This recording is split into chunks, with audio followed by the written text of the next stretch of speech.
गरीब लड़का और गणेश भगवान चले स्कूल। मूसकपुर नाम के एक गांव में शिव नाम का एक गरीब मूर्तिकार अपने बेटे गजानन और पत्नी साध्वी के साथ रहता था।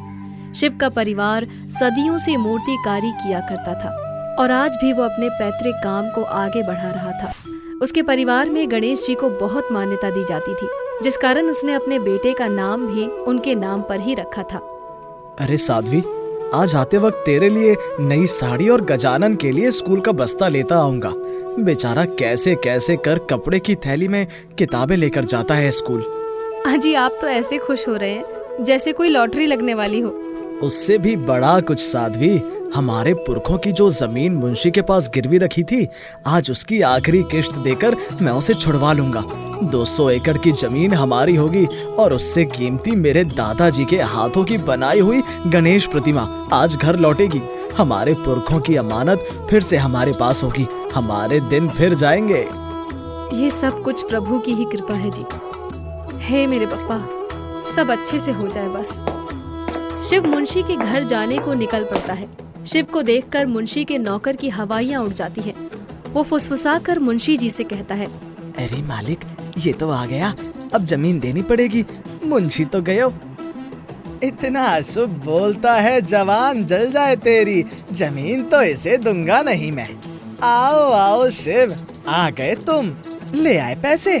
चलो अब अपनी जमीन लो और भैया मुझे मुक्त करो।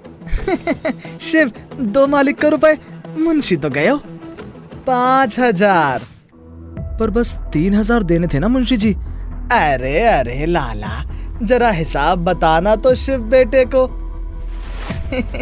शिव तो गए हो। लाला झूठ का हिसाब बताना शुरू करता है, ये सोचकर कि शिव के पास मुश्किल से 3000 रुपए होंगे और वो किश्त चुकाने में नाकामयाब होगा।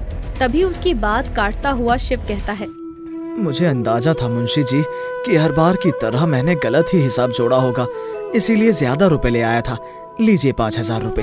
अब मेरे गणेश भगवान को मुझे सौंप दीजिए और जमीन के कागजात भी। मुंशी शिव को गणेश जी की मूर्ति सौंपता हुआ कहता है, कागजात तो तुम्हें मैं तुम्हारे घर पर दूंगा। कल को तुम मुकर गए तो चलो तुम्हारे घर। शिव गणेश जी की मूर्ति अपने सीने से लगाए पैदल अपने घर निकलता है। उसी के पीछे पीछे मुंशी अपनी गाड़ी में आता है। लाला, गाड़ी तेज कर और उड़ा दे इस भक्त को और भेज उसे अपने गणेश जी के लोग। मुंशी से अपनी जमीन निकलवाना असंभव है। और वही होता है। मुंशी शिव को अपनी गाड़ी से उड़ा देता है। शिव को मरा हुआ देखकर साध्वी कहती है, इस गणेश भगवान की मूर्ति के कारण ही ये सब हुआ है। यह मूर्ति अब शगुनी है, फेंक दो इसे। इधर लाओ, मैं अभी इसे बाहर फेंक कर आती हूँ। इसने मेरा सुहाग छीन लिया। साध्वी को सभी औरतें संभालने लगती हैं, पर गजानन उस मूर्ति को अपने पिता की आखिरी निशानी मानकर उठाकर अपने कमरे में ले आता है। गजानन का परिवार बहुत ही मुश्किल से चलता था। अब शिव के मरने के बाद सब और भी मुश्किल होने वाला था। गणेशा, देखो ना, मैं टकला हो गया। पापा कहते थे कि कुछ भी हो स्कूल मिस नहीं करना, तो स्कूल तो जाना होगा ना। मुझे बड़ा आदमी बनना है, पर सब मेरा मजाक बनाएंगे। ऐसे भी मुझे सब चिढ़ाते हैं क्योंकि मैं मोटा हूँ ना। पर तुम भी तो मोटे हो। तभी उस मूर्ति से गणेश जी बाल रूप में सामने आकर कहते हैं, मैं मोटा नहीं हूँ गजानन, वो तो माँ प्यार से ज्यादा खिला देती है, इसीलिए थोड़ा खा लेता हूँ। मुझे बुरा लगा कि तुमने मुझे मोटा कहा। मैं मोटा नहीं हूँ। अरे, तुम कहाँ से आए? इस मूर्ति में तुम सच में रहते हो? क्या तुम दादाजी के भी फ्रेंड थे? और तुम्हारा चेहरा कितना प्यारा है, हाथी के जैसा। ठीक है, मैं नहीं करता तुमसे बात। अरे नहीं नहीं गणेशा, पता है शायद ही मैं कभी हंसा था। देखो, तुम आए, मेरी खुशी आ गई। तुम मेरे बेस्ट फ्रेंड हो ना। गणेश जी गजानन के साथ ही उसके फ्रेंड बनकर रहने लग जाते हैं और उसी के साथ सो जाते हैं। अगली सुबह गजानन स्कूल के लिए तैयार होता है। साध्वी को तो कुछ होश ही नहीं था। गजानन कहता है, आज तो माँ ने टिफिन भी नहीं बनाया, अब क्या करूं? मैं हूँ ना, तुम्हारा टिफिन तैयार है, बैग में डाल दिया है मैंने। और ये क्या, तुमने ये फटा हुआ यूनिफॉर्म क्यों पहना हुआ है? रुको, अभी इसे बदल देता हूँ। गणेश जी गजानन के चारों ओर घूमते हैं और गजानन के कपड़े नए हो जाते हैं। अरे जादू! चलो अब स्कूल चलते हैं। अब गणेश जी गजानन को बहुत सारे पकवान खिलाते हुए स्कूल लेकर जाते हैं। ओहो, भिखारी के पास नए कपड़े आए हैं। पहले तो तेरा तोंद कपड़े से बाहर झांकता था, आज वो नहीं झांक रहा तो सर से बाल गायब है। हाँ, सही कहा भाई, कभी तोंद कभी टकला। ये दोनों इतना बोल रहे हैं, मन करता है इन्हें हवा में उड़ा दूं। तभी चिंटू पिंटू जुड़वा भाई हवा में उड़ने लग जाते हैं, जिसे देखकर क्लास के सभी बच्चे हंसने लग जाते हैं। उतारो उतारो, कोई हमें उतारो। अरे हाँ, उतारो हमें, कोई तो उतारो। अरे गणेशा, ये तुमने क्या किया? अब इन्हें नीचे उतार दो। गजानन के अलावा किसी को भी गणेश जी दिखाई नहीं दे रहे थे। अचानक गजानन की इज्जत स्कूल में 0 से हीरो हो जाती है। गजानन, तुम्हारी औकात कैसे हुई? फर्स्ट बेंच में बैठ गए, वहाँ सिर्फ मुंशी जी का बेटा रघु बैठता है। पर सर, वो एब्सेंट है। हाथ आगे लाओ, मुझे सिखाओगे तुम? बहुत जबान चलने लगी है तुम्हारी। गणेश जी गुस्से से टीचर की ओर देखते हैं और जितनी छड़ी वो गजानन को मारते हैं उतनी ही छड़ी उन्हें पड़ने लग जाती है और गजानन को कुछ भी नहीं होता। अरे राम रे, कहीं शिव की आत्मा तो अपने बेटे को बचाने नहीं आ गई ना। स्टूडेंट्स, आज छुट्टी। गणेश और गजानन हंसते खेलते घर लौटने लगते हैं।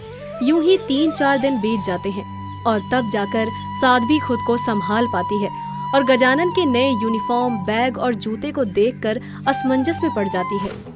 बाप का साया क्या गया सिर से, ये गजानन चोरी करने लगा, आ जाने दो इसे। गजानन के आते ही रोते रोते साध्वी उसे मारना शुरू कर देती है। जा, मुझे भी बेच दे और जो पैसे आए उससे खिलौने ले लेना तू। तभी गणेश जी साध्वी के सामने आ जाते हैं। माँ, मत मारो ना गजानन को, ये सब मैंने उसे दिया है। आप भगवान गणेश जी, आप यहाँ? कैलाश में मैया नहीं है, वो तो अपने मायके गई है। मेरा मन वहाँ नहीं लगता था।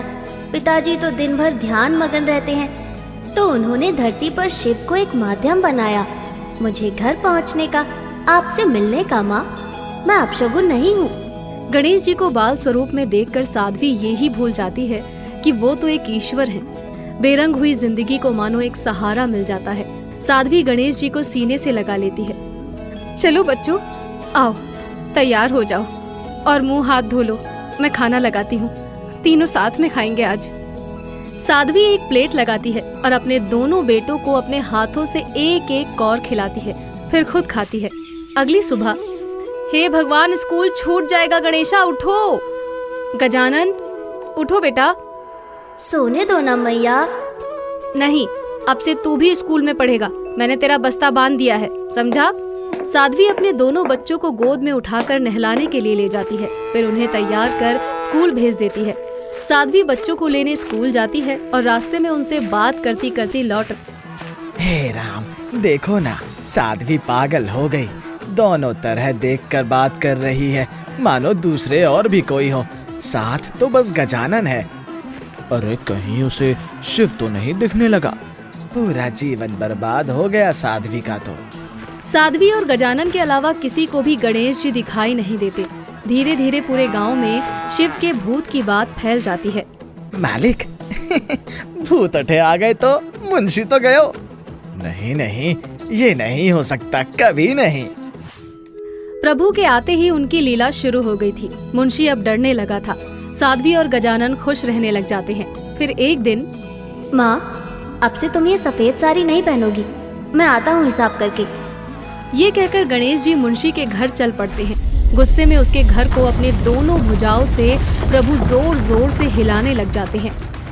मूसक महाराज, अपने साथियों के साथ जाओ और उस पापी की धोती उतार दो। जी जरूर प्रभु। मुंशी के घर के पीछे हर तरफ चूहे ही चूहे हो जाते हैं। कोई उसके जरूरी कागजात काट देता है तो कोई उसकी उंगली काट देता है और एक चूहा तो उसकी धोती तक खोल देता है और एक चूहा शिव के जमीन के कागजात लाकर प्रभु को सौंप देता है। अरे अरे, मुंशी के सागे लाला भी गयो, भागो। दोनों बिना धोती के गांव में दौड़ने लग जाते हैं और उनकी गाड़ी खुद ब खुद चालू हो जाती है और उसके पीछे तेजी से बढ़ने लग जाती है। अरे ये शिव का भूत तो हमें मार देगा रे, भागो। और इसी तरह लाला और मुंशी हवा में उड़ने लग जाते हैं। जिस तरह कभी शिव उड़ा था, पूरे गांव की भीड़ वहां जमा हो जाती है। अपना दम भरता हुआ मुंशी हाथ जोड़कर साध्वी से माफी मांगता है। तुम्हें अब समझ आ रहा है मुंशी, इतने पापों के बाद जब मौत तुम्हें लेने आई है, जाओ, मैंने तुम्हें माफ कर दिया और जीवन दान दिया, अपनी गलतियां सुधार लो।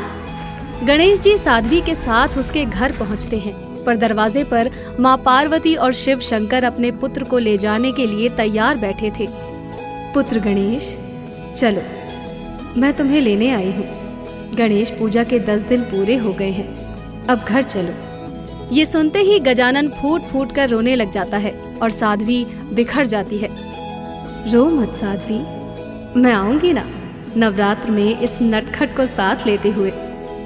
अब सभी तुम्हारे दोस्त बन गए हैं गजानन, तुम्हें कोई कभी परेशान नहीं करेगा, और करे तो विनायक रक्षा करो ऐसा कहना, मैं फौरन वहाँ पर प्रकट हो जाऊंगा और तुम्हारी रक्षा करूंगा।